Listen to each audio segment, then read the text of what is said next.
Welcome to सर्वप्रथम पाठशाला। Today we discuss controlling chapter. ये हमारा लास्ट फंक्शन ऑफ मैनेजमेंट है। सबसे फर्स्ट हमारा फंक्शन ऑफ मैनेजमेंट था प्लानिंग। प्लानिंग एंड कंट्रोलिंग थोड़ा आपस में कोरिलेट है। सबसे पहले कंट्रोलिंग। कंट्रोलिंग आपका क्या करते हैं, जो भी हमने अपने प्लान्स रखे थे, जो भी हमने टारगेट्स रखे थे, जो हमारी पूरा ऑर्गेनाइजेशनल एक्टिविटीज हमने रखी थी, हम देखते हैं हमने किस तरीके से परफॉर्म किया अकॉर्डिंग टू द प्लान्स। अब ये ऑब्वियस है, अगर हम कोई भी चीज अपने टारगेट्स रखते हैं, हम देखते हैं कि हमने कितना काम करा, कैसा करा, आप मेजर करते हैं अपनी परफॉर्मेंस कि आपके पहले कैसे थे और अब कैसी है।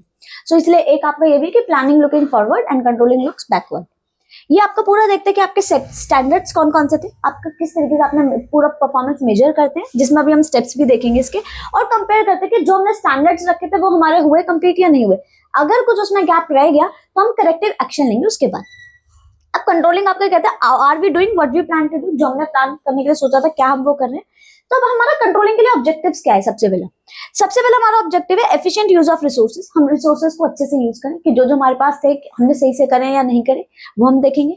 डेविएशंस हमारे प्लान से ऐसा तो नहीं कि हमको थोड़ा डेविएट हो गए, उससे अलग हो गए, डिफर कर दिया हमने, या फिर हमारा कुछ गैप आ गया उसमें जो हमने सोचा था और जो हमारा अब हुआ है। एंड हम करेक्टिव मेजर्स लेंगे टाइम टू टाइम, और जितने भी जो हमारा हेल्प करता है, जो भी हमारे ऑर्गेनाइजेशनल गोल्स हैं उनको अचीव करने के लिए। सबसे पहले हमारा प्रोसेस होता है कंट्रोलिंग का सेटिंग स्टैंडर्ड्स। स्टैंडर्ड्स क्या होता है? क्राइटेरिया, एक हमारा बेंचमार्क। अगर मान लो आपको कोई भी चीज अचीव करनी है, आप पहले एक सेट करेंगे क्राइटेरिया, क्या स्टैंडर्ड्स आपके, और एक आप पूरा बेंचमार्क रखेंगे जो हमारे एक्चुअल परफॉर्मेंस से आप उसको मेजर करेंगे। अब हमारे कुछ अलग अलग बेसिस ऑफ प्लान्स होते हैं, हर कोई अपना अलग अलग तरीके से टाइप ऑफ स्टैंडर्ड्स बनाते हैं according to their organisation. For example कुछ कॉस्ट पर यूनिट बनाएंगे जिनको हम कॉस्ट स्टैंडर्ड कहते हैं कि हमारी कॉस्ट इतनी ही रहनी चाहिए, ये हमारा होगा। नेक्स्ट हमारे यूनिट्स कितनी प्रोड्यूस हो रही है, कुछ इस पे जाता है, कुछ क्वालिटी क्वांटिटी इन सब पर जाता है, और कुछ हमारे क्वालिटी स्टैंडर्ड्स देते हैं कि हमारा डिफेक्ट लेवल कितना था। अलग अलग तरीके से हर कोई अपनी ऑर्गेनाइजेशन अलग अलग तरीके से क्या करती है, मेजर करती है अपने अपने स्टैंडर्ड्स। नेक्स्ट इसके बाद हमारा आता है मेजरमेंट ऑफ एक्चुअल परफॉर्मेंस। अब जो हमने स्टेप्स लिया, जो है इसमें क्या होता है, आपका डेटा पूरा कलेक्ट करते हैं कि जो हमने एक्चुअल वर्क डन करा वो हमारा क्या है। फॉर एग्जांपल अब इसमें डिफरेंट मेथड से हम क्या करते हैं, हमें कलेक्ट भी करना है, पूरा डेटा हमारे पास होना चाहिए। पर्सनल ऑब्जर्वेशन देखते हैं कि किसने क्या क्या परफॉर्म किया, क्या क्या हमारी परफॉर्मेंस हुई है। परफॉर्मेंस रिपोर्ट्स फिर रखी जाती है, क्या एक बार हमने पर्सनल ऑब्जर्वेशन कर ली, फिर हम एक पूरी रिपोर्ट्स बनाएंगे कि हमारी क्या क्या है। इसके बाद हम पूरा डेटा भी रखते हैं कि हमारा स्टैट्स पूरा होता है कि लास्ट ईयर हमारा ऐसा था, इस ईयर हमारा ऐसा है, पूरा आप कंपैरिजन करते हो। ये नहीं कि आप खाली प्रीवियस ईयर से कंपैरिजन कर रहे हो किसी भी ऑर्गेनाइजेशन का, आप देखते हो कि आप पहले से और अभी तक में कितना आप में डिफरेंस आया है।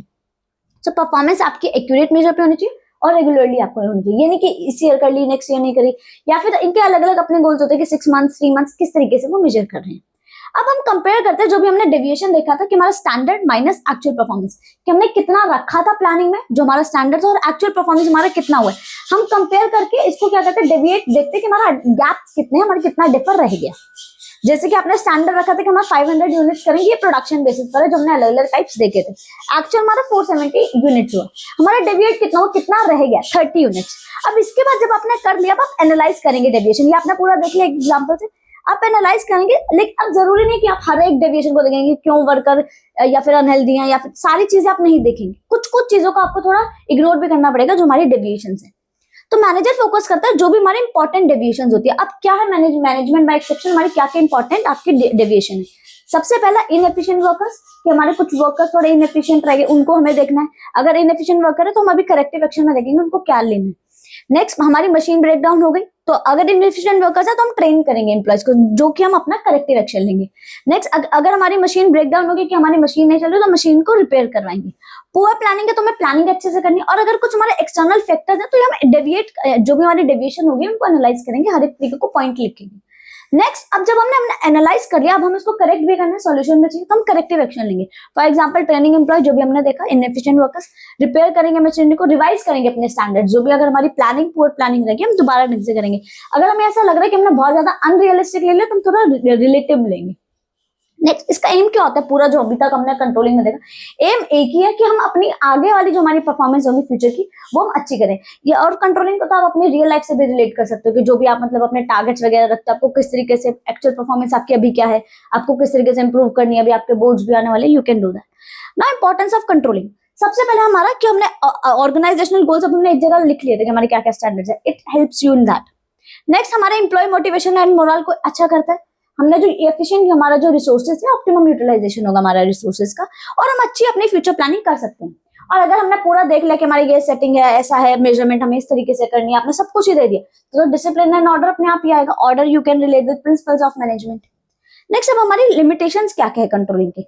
अब ऐसा नहीं कि बिल्कुल ही सब कुछ बहुत अच्छा है, कभी कभार हमारा जो एक्यूरेट स्टैंडर्ड्स होते हैं उनको हम नहीं देख पाते, कभी कभार जो इंपॉर्टेंट चीज होती है हम डिवीजन में वही मिस कर देते हैं, फिर हमें नेक्स्ट ईयर पता चलता है, तब तक बहुत ज्यादा लॉस हो जाता है। कॉस्टली प्रोसेस है, हमें पूरा देखना पड़ता है, हर एक चीज में भी स्टेप्स है।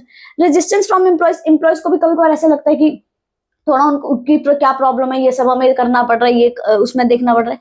नेक्स्ट एक्सटर्नल फैक्टर्स हम कंट्रोल नहीं कर सकते इसमें, हम सिर्फ देख सकते हैं कि जो हमारे इंटरनल फैक्टर्स है, जो हमारे एम्प्लॉयज है, ट्रेनिंग, ये सब देख सकते हैं। बट अगर मान लो आप इसको थर्ड चैप्टर से रिलेट कर सकते हो, बिजनेस एनवायरमेंट, क्या आपको क्या पता कि बाहर से कौन सा एक्सटर्नल फैक्टर आ जाए।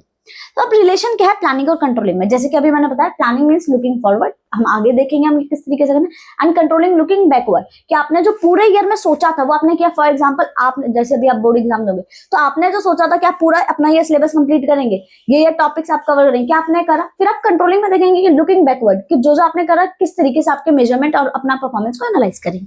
सो वही प्लानिंग आपके स्टैंडर्ड्स लेकर करता है, आप प्लान करते हैं किसी भी तरीके को करने के लिए, एंड कंट्रोलिंग आपका इंश्योर करता है कि आपके जितने भी जो स्टैंडर्ड्स है वो अचीव हो।